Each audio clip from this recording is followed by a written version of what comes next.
Network theory का एक crash course लेके आ रहा हूं आपके सामने। अब देखिए क्या होता है ना, नेटवर्क थ्योरी सबसे स्टार्टिंग में इलेक्ट्रिकल इसी इंस्ट्रूमेंटेशन की बात करें तो सबसे पहला जो सब्जेक्ट पढ़ना चाहिए प्रिपरेशन में वो नेटवर्क थ्योरी ही पढ़ना चाहिए। और ये सबसे इजी सब्जेक्ट होने के बावजूद एग्जामिनेशन में यहां से जब छोटा छोटा क्वेश्चन आता है तो वहां पर मिस्टेक हो जाती है।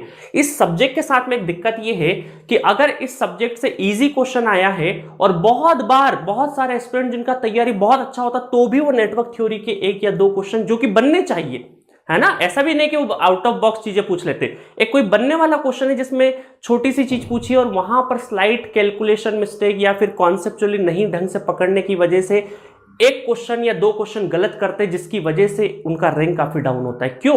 क्योंकि ऐसे क्वेश्चन जो इजी और बाकी सब लोग कर रहे हैं और आप गलत कर जा रहे हो तो वहां पर रैंक आपका काफी डाउन होगा। बट ऐसा क्वेश्चन जो सभी लोग भी नहीं कर पा रहे, कुछ 10% 20% लोग ही कर पा रहे हैं, उन क्वेश्चंस को अगर आप नहीं कर पाते तो रैंक में बहुत ज्यादा डिफरेंस नहीं आएगा।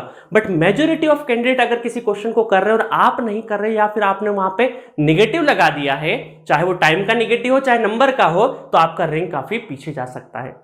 ठीक है, इसीलिए मैं आपके सामने एक नेटवर्क थ्योरी का रैंक बूस्टर बोल लीजिए, क्रैश कोर्स बोल लीजिए, वो लेके आ रहा हूं। नेटवर्क के क्रैश कोर्स के बारे में ये वीडियो है, इसमें मैं बताऊंगा कि क्रैश कोर्स किस तरीके से चलने वाला है, मेरी प्लानिंग बता दूंगा और कब कंप्लीट होगा कब कंप्लीट नहीं होगा, कितने क्वेश्चंस कराऊंगा, हर चीज बताऊंगा। ठीक है, बने रहिएगा।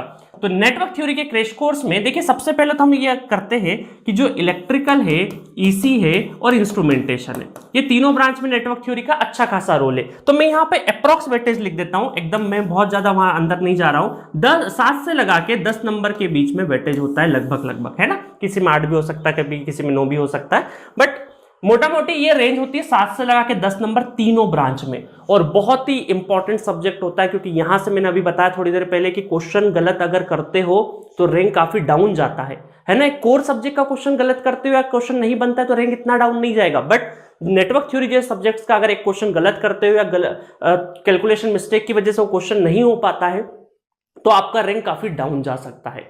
और ज्यादातर स्टूडेंट को लगता है कि मेरा नेटवर्क थ्योरी बहुत अच्छा है और वो एग्जामिनेशन हॉल में जाके एक छोटे से कॉन्सेप्ट में गड़बड़ कर देते हैं। अभी आप टेस्ट सीरीज भी दे रहे होंगे तो आपको लग रहा होगा इस चीज का। ठीक है, चलिए तो अब इसकी मैं आगे कहानी बताता हूं कि सबसे पहले प्रीक्विजिट क्या है, इस क्रैश कोर्स को अटेंड कौन कौन स्टूडेंट कर सकते हैं या इस क्रैश कोर्स को पढ़ने से पहले क्या आपकी रिक्वायरमेंट फुलफिल होना चाहिए। तो सबसे पहले आप चाहे कोई भी इंस्टीट्यूट के स्टूडेंट हो, आपका कम से कम नेटवर्क थ्योरी का लेक्चर सीरीज कहीं से भी आपने पढ़ा हो, एक बार कंप्लीट नेटवर्क थ्योरी का लेक्चर सीरीज अटेंड किया होना चाहिए। ऐसा नहीं हो कि आपने यूट्यूब पे कभी कहीं यहां से पढ़ लिया, कभी कुछ यहां से पढ़ लिया, कभी यहां से पढ़ लिया, ऐसा नहीं। आपने कहीं पे भी, चाहे जी सेंट्रिक में भी मैंने बहुत अच्छा वीडियो सीरीज दे रखा है आपको नेटवर्क थ्योरी के ऊपर, तो चाहे वो नेटवर्क थ्योरी का लेक्चर सीरीज पूरा कंप्लीटली, चाहे किसी भी इंस्टीट्यूट से हो, चाहे जी सेंट्रिक से हो, चाहे कहीं से भी हो, आपका कंप्लीट होना चाहिए लेक्चर सीरीज। और दूसरा है कि एटलीस्ट आपकी ब्रांच, एक ब्रांच के पीवाईक्यू कंप्लीटली आपने सॉल्व किए हुए होने चाहिए। आपकी कोई सी भी ब्रांच हो, चाहे इलेक्ट्रिकल की स्टूडेंट हो तो कम से कम इलेक्ट्रिकल का तो रहे। अगर आप ऐसे स्टूडेंट हो जिन्होंने तीनों ब्रांच के अगर कर रखे तो बहुत अच्छी बात है, बट कम से कम एक ब्रांच के पीवाईक्यू तो आपके करे हुए होना ही होना चाहिए, एटलीस्ट आपकी ब्रांच के। तो ये दो चीजें, इन दोनों चीजों की रिक्वायरमेंट है क्रैश कोर्स को अटेंड करने के लिए। ठीक है, तो इन दो चीज को पहले आप कवर करिए, उसके बाद ही आप क्रैश कोर्स को अटेंड करेंगे तो ज्यादा बेनिफिशियल रहेगा। दूसरा पॉइंट है आपका कि देखिए सिलेबस किस तरीके से, मैंने जो नेटवर्क थ्योरी पढ़ाया है उसका सिलेबस कुछ इस तरीके से है। तो मैं आपको क्योंकि देखिए मेरा मानना है कि मैं कुछ भी डिलीवर यहां पे करूं आपके सामने, तो मेरा हमेशा, चाहे मैं सब्जेक्ट भी पढ़ा रहा हूं, तो मेरा हमेशा मानना है कि आप जब एग्जामिनेशन हॉल में 3 घंटे बैठेंगे स्क्रीन के सामने, तब आपके दिमाग से क्वेश्चन बनना चाहिए। ये मेरा कोई भी कोर्स, चाहे मैं थ्योरी लेक्चर पढ़ा रहा हूं, क्रैश कोर्स पढ़ा रहा हूं, रैंक बूस्टर पढ़ा रहा हूं, कुछ भी पढ़ा रहा हूं, तो मेरी मानसिकता हमेशा वही रहती है कि स्टूडेंट को फायदा उस 3 घंटे में होना चाहिए। उसके पहले का अगर मैं नॉलेज कुछ भी आउट ऑफ बॉक्स चीजें करवाता रहूं जो इररिलेवेंट है, उसका कोई मतलब नहीं है। तो मेरा क्रैश कोर्स में भी वही है, चाहे थ्योरी लेक्चर्स में भी देखोगे तो वही एक इंटेंशन है कि जब आप 3 घंटे बैठो स्क्रीन के सामने तो क्वेश्चन बनना चाहिए। ठीक है, क्योंकि आप साल भर, 1 साल 2 साल 3 साल की मेहनत होती है उस 3 घंटे में, तो वहां क्वेश्चन बनना चाहिए। ठीक है, चलिए, तो मैंने किस तरीके से करवाया है लेक्चर सीरीज का ये जो सिलेबस है ये आपको नजर आएगा अपने जी सेंट्रिक के एप्लीकेशन पे भी, पूरा का पूरा इस तरीके से मैंने कवर कराया। बट मैं क्रैश कोर्स में क्या कराऊंगा, क्रैश कोर्स में देखिए basic concept of fundamental element और types of element and sources, इन तीनों को मिला के मैं 1 नंबर दे दूंगा। ठीक है, इन तीनों को मिला के मैं क्या करूंगा, फर्स्ट नंबर दे दूंगा, क्योंकि इस एक ही वीडियो के अंदर इन तीनों के मैंने जो कॉन्सेप्ट है वो डिस्कस कर दूंगा। दूसरा मेरा है सेकंड, ये जितनी भी बेसिक सॉल्विंग टेक्निक है, चाहे KCL, KVL, equivalent circuit, RLC, star delta, current division, voltage division, ये सारे के सारे सेकंड नंबर में मैं डाल देता हूं। ठीक है, सेकंड नंबर। तो इस सिलेबस कैसे बन गया अपना, फर्स्ट, सेकंड, और ये एडवांस सॉल्विंग टेक्निक हमारा क्या बन गया, थर्ड। ठीक है, जिसमें हम लोग नोडल, मेश और सोर्स ट्रांसफॉर्मेशन तीनों देखेंगे। Then power and energy calculation 4th number, ये बहुत इंपॉर्टेंट है। Singularity function 5th number, AC analysis 6th number. ठीक है, रेजोनेंस 7th नंबर। ठीक है, network theorem 8th number, transient 9th number, 2 port 10th number. ठीक है, तो इतना सिलेबस ये कॉमन है डबल ईसी और इंस्ट्रूमेंटेशन को, तो आप तीनों ब्रांच को कम से कम इतना तो पढ़ना ही पढ़ना है। बट कुछ टॉपिक होते हैं जो पर्टिकुलरली कुछ ब्रांचेस में होते हैं कि यहां पर सपोज करिए मैग्नेटिक कपल्ड सर्किट, इंस्ट्रूमेंटेशन और इलेक्ट्रिकल में कई बार पूछा जाता है, तो 11th नंबर पे हम लोग इसको ले लेंगे। ड्यूअलिटी एज सच कॉलेज में पूछा जाता है, आपको गेट में नहीं आता, इसलिए हम लोग पढ़ेंगे भी नहीं इसको। 3 फेज सर्किट अगेन बहुत इंपॉर्टेंट है इलेक्ट्रिकल के लिए, तो ये हम लोग 12th नंबर में पढ़ेंगे।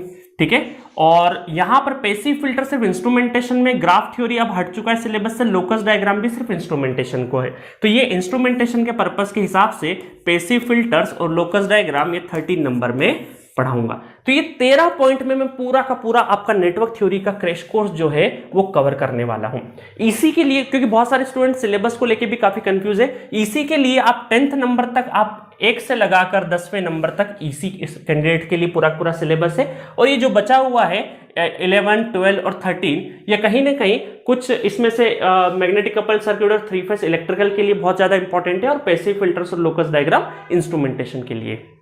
तो यहां पर 13 पॉइंट्स के अंदर में पूरा का पूरा नेटवर्क थ्योरी का जो सिलेबस है, जो मैंने लेक्चर सीरीज करवाई है, उसके अकॉर्डिंग क्रैश कोर्स करवाऊंगा। अभी क्रैश कोर्स में होने क्या वाला है वो भी आपको बताना जरूरी है ना, क्योंकि आपका टाइम बहुत इंपॉर्टेंट है। देखिए क्या रहेगा, डीलिंग का मोड क्या रहेगा, मैं क्या करवाऊंगा कि जो लोग मुझसे रैंक बूस्टर मशीन का पढ़े होंगे उनको आइडिया होगा कि मैं किस तरीके से आपका क्रैश कोर्स चलाता हूं। देखिए, मैं सबसे पहले आपको कॉन्सेप्ट ओवरव्यू कराऊंगा, जस्ट लाइक जैसे मैं आपको ये 13 पॉइंट पढ़ाऊंगा ना, जैसे सपोज करिए कि मैंने नेटवर्क थ्योरम या ट्रांजिएंट पढ़ाया, तो ट्रांजिएंट का क्या करूंगा, मैं बहुत ही शॉर्ट समरी आपको सबसे पहले बताऊंगा, है ना। क्या करूंगा, शॉर्ट समरी या फिर कॉन्सेप्ट ओवरव्यू, इसको मैं शॉर्ट समरी भी बोल सकता हूं, शॉर्ट समरी, जिससे क्या होगा, आपका रिवीजन भी हो जाएगा और शॉर्ट नोट भी ऑटोमेटिक बन जाएगा। और साथ में उस पर्टिकुलर कॉन्सेप्ट के ऊपर जो मुझे लगता है अच्छे क्वेश्चंस बनने चाहिए। अब देखिए, अच्छे क्वेश्चंस का मतलब ये नहीं कि मैं कन्वेंशनल प्रॉब्लम उठा के ले आऊं और 1-1 घंटे में एक ही क्वेश्चन कराऊं, ऐसा नहीं करूंगा मैं, क्योंकि मुझे पता है कि गेट में आपको एनालिटिकल दिमाग चलाना है, बहुत ही छोटी छोटी चीजों पे फोकस करना है। तो मैं यहां पर क्वेश्चन जो प्रैक्टिस करवाऊंगा वो बेसिक लेवल से लगाकर एडवांस लेवल तक, बेसिक टू एडवांस लेवल। अब बेसिक का मतलब ये मत सोचिएगा कि सर हम तो पूरा नेटवर्क थ्योरी पढ़े, आप क्या छोटे छोटे बेसिक्स करवा रहे हो। ठीक है, बट मुझे जहां लगता है कि हाँ ये बेसिक क्वेश्चन होना चाहिए, यहाँ पे कुछ कॉन्सेप्ट रिवीजन हो रहा है, तो वो बिल्कुल बेसिक कराऊंगा और एडवांस लेवल तक चीजें हम लोग करेंगे। तो क्वेश्चन का मोड ऐसा नहीं रहेगा कि बिल्कुल कन्वेंशनल प्रॉब्लम या कुछ बड़ी बड़ी प्रॉब्लम लेके आ गए, 1 घंटे तक वही चल रहा है जो कि गेट के इररिलेवेंट है।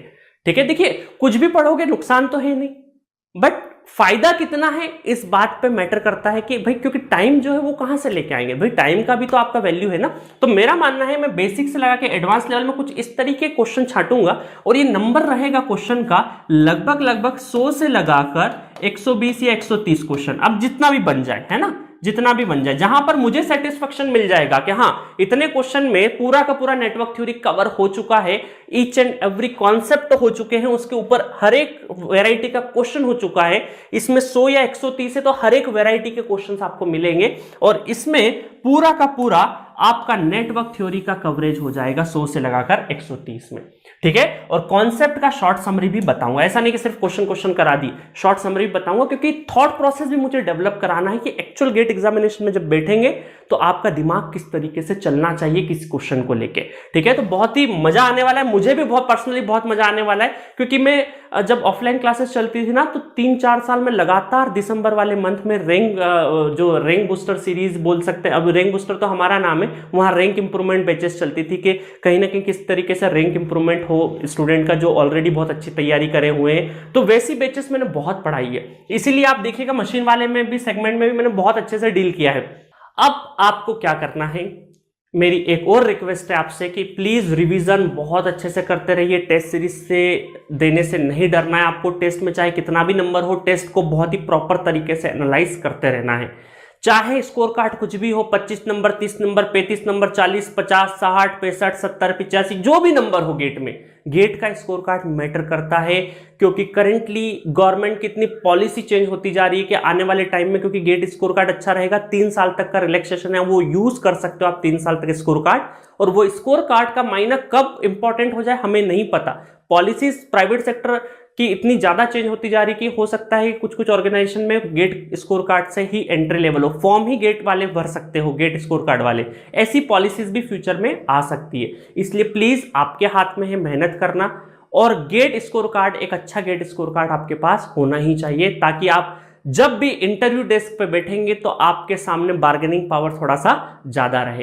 ठीक है, तो मिलेंगे नेक्स्ट किसी इंपॉर्टेंट वीडियो में, जब तक के लिए बाय बाय।